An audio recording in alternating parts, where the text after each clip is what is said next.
Graça e paz, irmão. Bem-vindo a mais um vídeo aqui do canal, mais um vídeo de estudo da Palavra de Deus. E hoje nós vamos ler o Grande Conflito, capítulo 14, Progressos na Inglaterra.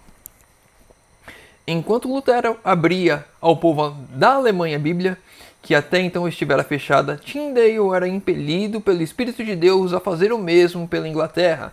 A Bíblia de Wycliffe fora traduzida do texto latino, que continha muitos erros. Nós vemos então aqui uma coisa importante. O trabalho de conhecimento e descoberta da Palavra de Deus continua sendo progressivo.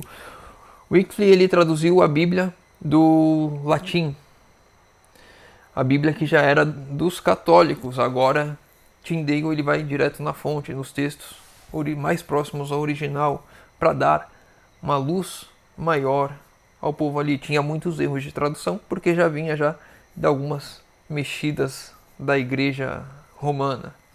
A pretensão romanista de que a igreja dera a Bíblia e de que somente ela poderia explicar, respondeu Tyndale.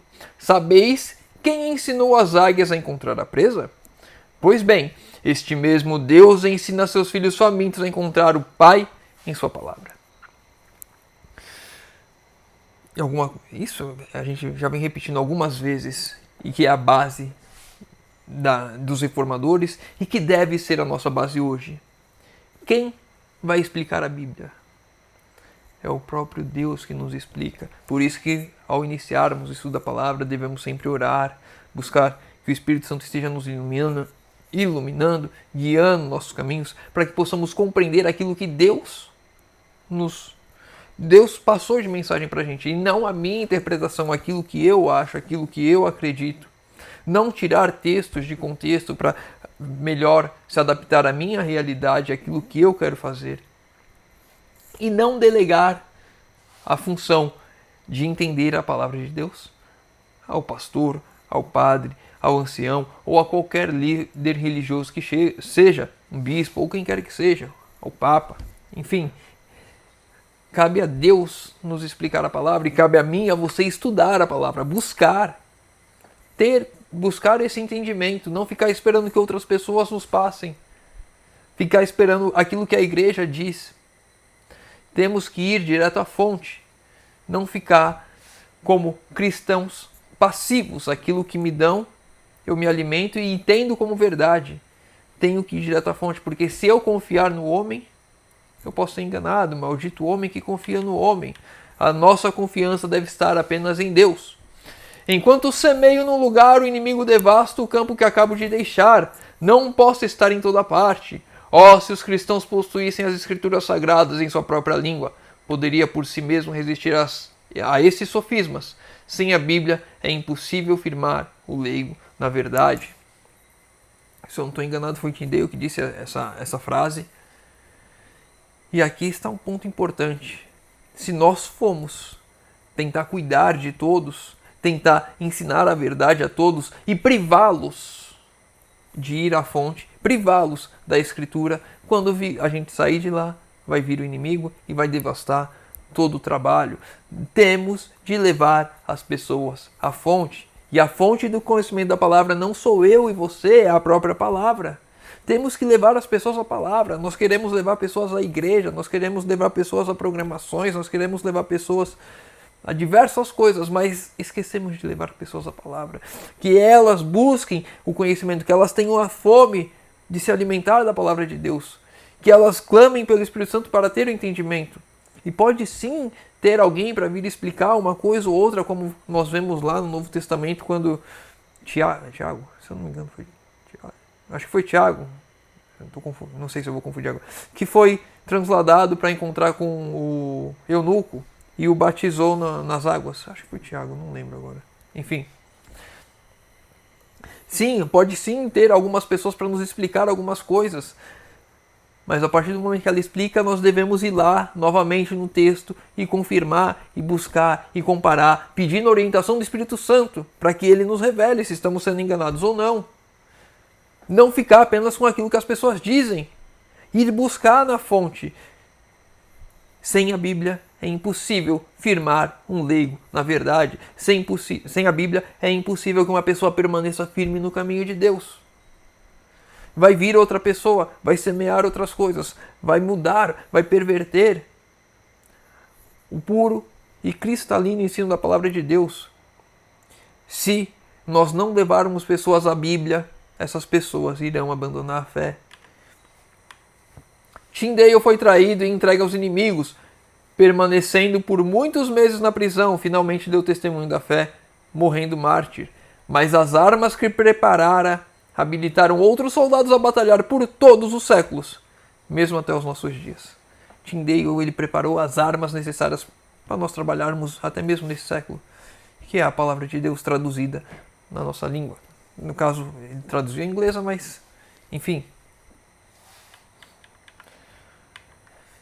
O grande princípio mantido por aqueles reformadores, princípio que fora sustentado pelos valdenses, por Wycliffe, por Hus, Lutero, Zwinglio, pelos que eles se uniram, foi a autoridade infalível das Escrituras. Como regra de fé e prática, negavam os direitos dos papas, concílios, padres e reis de dirigirem a consciência em matéria de religião. Quem dirige a nossa consciência em matéria de religião é a palavra, é a Escritura. Não é o líder religioso, não é o pastor, não é o padre, não é bispo, não é quem quer que seja. É a palavra. Temos que buscar a palavra. E isso está em falta hoje em dia. As pessoas acham que vão para a igreja e basta.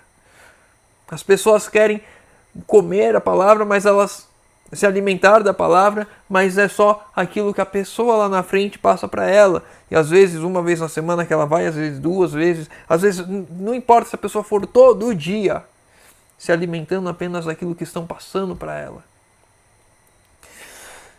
se tornando como se fossem cristãos vegetais, que estão entrevados numa cama e depende de alguém para ir lá alimentar. Quando eu e você não somos vegetais, devemos buscar na palavra, devemos buscar estudar, devemos buscar a leitura, a orientação do Espírito Santo. Sim, tem pessoas que não sabem ler, sim, são alguns casos isolados, mas a maioria dos casos são as pessoas que têm a possibilidade de buscar na palavra, de estudar, mas ficam como vegetais, apenas recebendo e muitas vezes recebendo enganos, porque não tem esse princípio que era mantido pelos reformadores de buscar na palavra, de ter apenas ela como regra de fé e não o que as pessoas dizem. A Bíblia era sua autoridade, por seus ensinos provavam todas as doutrinas e reivindicações. Tudo aquilo que é ensinado dentro da igreja ou em qualquer outro lugar deve ser provado pela Bíblia. Em matéria de religião, a Bíblia deve dirigir a nossa mente, a Bíblia deve dirigir a consciência. Nós vemos aqui que eles tentavam, os líderes religiosos da época, Papa, Concílio, Padre, Reis, dirigir a consciência das pessoas na matéria de religião. Mas quem deve dirigir a consciência é a Bíblia.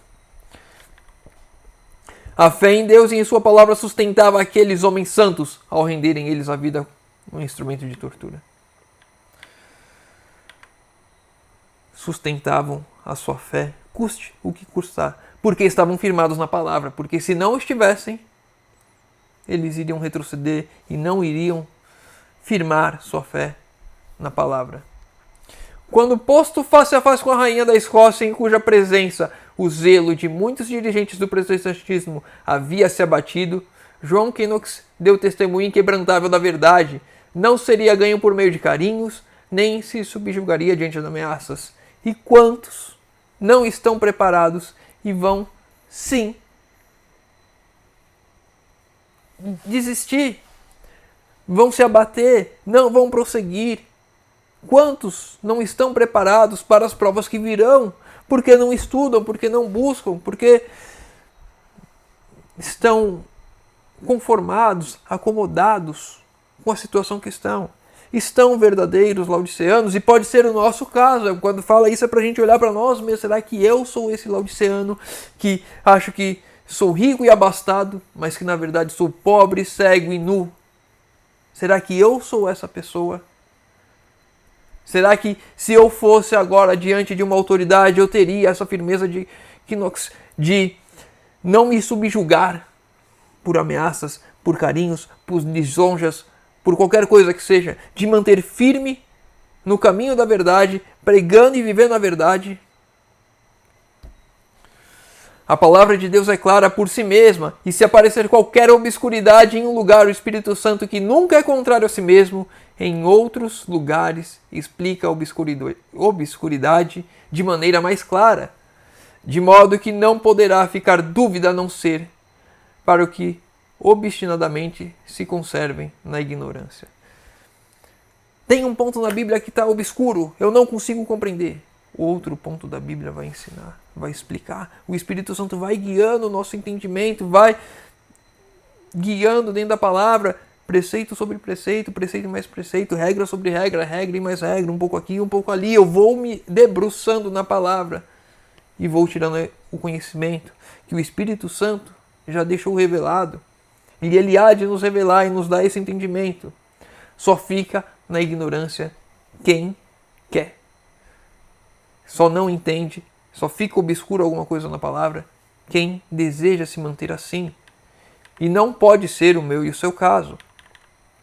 As cadeias estavam repletas, as famílias eram divididas, muitos eram banidos para países estrangeiros. Contudo, Deus estava com seu povo e a perseguição não conseguia fazer silenciar-se o testemunho. Muitos foram impelidos para a América do Norte através do oceano e ali lançaram fundamentos da liberdade civil e religiosa que tem sido o baluarte da glória desse país. Nós vemos aqui já o princípio da criação dos Estados Unidos e aqui nós vemos uma coisa importante. Os fundamentos da nação eram a liberdade civil e religiosa. Justamente o ponto em que, quando se subverter os fundamentos daquela nação, que foi uma nação que surgiu da terra, Apocalipse 13, uma nação que surgiu da terra, quando isso acontecer, então, vai vir o decreto em que a lei dos homens tentará se pôr acima da lei de Deus. E vai caber a mim e a você se vamos permitir que esse fundamento de liberdade religiosa, do meu fundamento na palavra de Deus, vai ser subvertido, eu vou dar vou dar o poder de consciência a homens que legislaram, ou eu vou permanecer firme que a minha consciência vai ser regida, a minha consciência religiosa vai ser regida pelo que diz a palavra de Deus. Wesley, uma vez estabelecido na fé cristã, ardia-lhe a alma do desejo de espalhar por toda a parte o conhecimento do glorioso evangelho da livre graça de Deus. Considero o mundo todo minha paróquia. Será que eu e você, quando estamos estabelecidos na fé cristã, temos esse mesmo desejo, essa mesma ardor no coração de espalhar a mensagem, de levar a mensagem ao mundo? Considero o mundo inteiro minha paróquia? Será que eu considero todas as pessoas que estão no mundo, pessoas que precisam ouvir da palavra de Deus, e eu, como ministro do Senhor, como um obreiro na seara, preciso levar a mensagem? Será que eu me considero assim? Será que você se considera assim? Será que eu e você sabemos a importância de levar a mensagem a essas pessoas? Que a salvação delas está em risco? E se você não se importa com a salvação delas, já tem algo errado, porque devemos amar o nosso próximo, devemos nos importar. E aí mais ainda, esse sangue, aqueles ao qual que nós não levamos a mensagem, recairá sobre nós. Se essa pessoa não ouviu a mensagem por uma negligência minha, o sangue dela recairá sobre mim. O sangue dela, que você não levou a mensagem, vai recair sobre você. O que estamos fazendo nas nossas vidas? Será que estamos preocupados e olhando para isso? Continuou em sua vida austera e abnegada, agora não como base, mas como resultado da fé. Não como raiz, mas como fruto da santidade. A graça de Deus em Cristo é o fundamento da esperança do cristão. E essa graça se manifestará em sua obediência.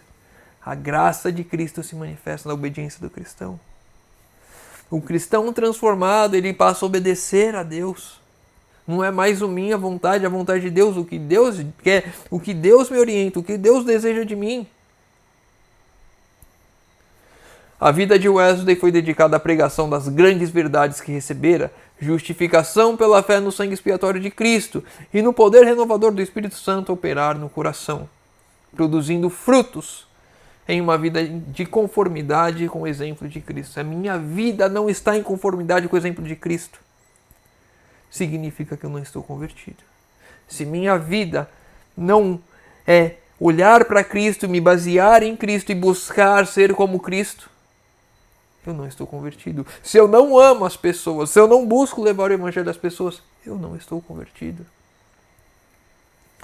E levar o evangelho às pessoas não é ser chato. Isso tem que ficar bem claro. Não é ser chato.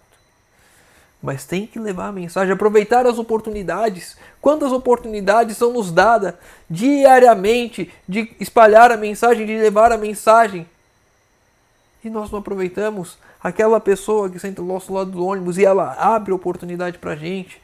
Ela fala alguma coisa. Ou muitas vezes a gente vê que a pessoa está incomodada, perguntar, tá bem, e levar a Deus de alguma forma. Deixamos oportunidades passar, pessoas que fazem perguntas a nós, perguntas aleatórias e que podemos usar como uma brecha para levar a mensagem de Deus, mas estamos tão focados em nada. Não temos a urgência, não temos o anseio de salvar almas, que negligenciamos. Não temos o exemplo de Cristo diante dos nossos olhos, não vivemos em conformidade com Cristo. Então, não somos convertidos e não seguimos a Cristo. Não tem frutos em nossa vida, nós vamos conhecer as pessoas pelos seus frutos. Se não tem frutos na minha e na sua vida, frutos da graça de Deus, do trabalho do Espírito Santo em nossa vida, não somos convertidos. Quanto tempo mais vamos ficar esperando? Quanto tempo mais nós vamos ficar enrolando? Nós não vamos fazer aquilo que devemos fazer. Sabemos que temos um dever, temos a consciência disso, mas não fazemos. Estamos conformados com esse mundo, acostumados com isso. Não queremos uma mudança. Quanto tempo mais vamos ficar esperando por isso? Promovia-se perseguição sistemática contra um povo cuja única falta era procurar desviar os pés dos pecadores do caminho da destruição para a senda da santidade. Acontecia no passado e vai acontecer novamente. Se o irmão não está firmado, não busca a palavra, não estuda, não tem comunhão, quando chegar uma perseguição mais forte, não vai fazer como Enoque, que permaneceu firme, vai desistir, vai retroceder, vai se aliar aos inimigos. Em perseguição, aqueles que estão buscando viver a santidade, aqueles que estão buscando levar a mensagem. A falta deles era querer ajudar os pecadores, procurar desviar o pé dos pecadores do pecado. Essa era a falta deles. E por isso eles eram perseguidos.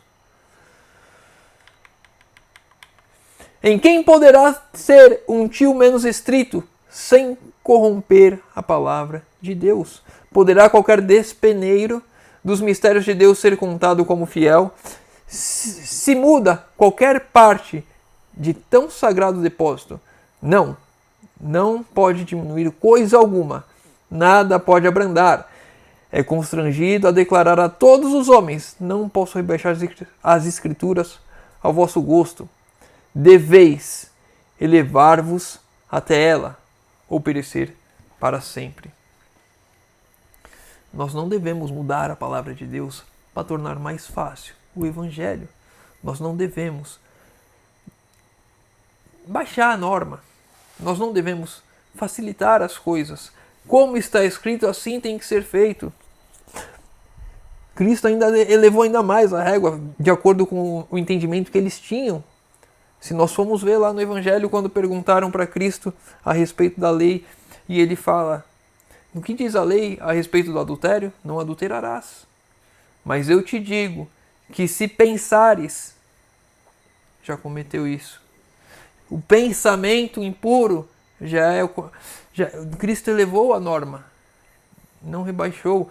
E nós devemos nos elevar até a norma, nos elevar até a palavra, e não querer rebaixar a palavra a nós. Deus já fez tanto por nós, e agora ainda queremos mais. Mais isso, que Ele rebaixe a si mesmo. Mais do que já foi Cristo descer aqui, se humilhou, se entregou, deu a vida por mim e por você. E agora nós falamos assim: eu percebo, sim, Deus, você me ama, mas eu não estou disposto a fazer isso por você. Baixa mais a norma, se adequa a mim.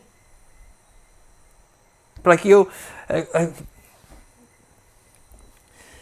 É como se a gente ganha um presente e pede outro, e pede outro, e pede outro, e pede outro, e pede outro. Num ciclo sem fim. Queremos cada vez mais que Deus se pareça conosco. E não nós queremos nos parecer com Deus. Para a gente encerrar. Assim, enquanto pregava o Evangelho da graça de Deus, Wesley, a exemplo de seu mestre, procurava engrandecer a lei e torná-la gloriosa. A vida de Wesley apresenta a todo cristão uma lição de inapreciável valor. Oxalá a fé e a humildade, o incansável zelo, o espírito abnegado e a devoção deste servo de Cristo se refletissem nas igrejas de hoje. Se nós tivéssemos a mesma fé, o mesmo zelo, a mesma humildade, o mesmo espírito abnegado, a mesma devoção, seríamos uma igreja completamente diferente. Não temos zelo com a palavra, não temos o ímpeto, o desejo de buscar a Deus, não abnegamos de nós mesmos, colocamos o nosso eu acima de tudo. E assim, vamos querendo que Deus abaixe cada vez mais a norma. Queremos que Deus venha até nós, mas não queremos nos levar até Deus. Não queremos ter Cristo como exemplo. E assim vamos cavando a nossa sepultura para toda a eternidade. Vamos encerrar por aqui. Se o irmão ficou com alguma dúvida, deixa nos comentários. Se o irmão leu o texto completo, tem algum outro ponto que queira comentar, deixa nos comentários. Pede de oração nos comentários. Vou estar orando por todos. Convido os irmãos que puderem fechar os olhos para falarmos com Deus. Senhor Deus, Pai amado, obrigado, Senhor, porque mais uma vez temos a oportunidade de abrir a Tua palavra e de estudar. Pai querido, te pedimos, Senhor, por favor, venha trabalhar em nossas vidas, Senhor amado. Que exemplos nós temos, que exemplos o Senhor nos deixou, tantos reformadores firmes e fiéis à palavra, buscavam a palavra, estudavam, tinham entendimento, sabiam manejar a palavra da verdade, buscavam santidade, buscavam elevar-se a Ti, Senhor. Tendo a Bíblia como regra de fé em nós, hoje negligenciamos tudo isso, Senhor amado. Ó Pai, tem misericórdia de nós. Derrama o Teu Santo Espírito sobre nós, Senhor. Nos ajude a fazermos aquilo que precisa ser feito em nossas vidas, Senhor amado. Nos ajude a dar esse passo de fé, esse passo em direção à luz que o Senhor nos concedeu, Senhor amado. Por favor, Senhor, nos ajude. Te pedimos isso em nome de Jesus. Amém. Meu irmão, fica com Deus. Que Deus te abençoe.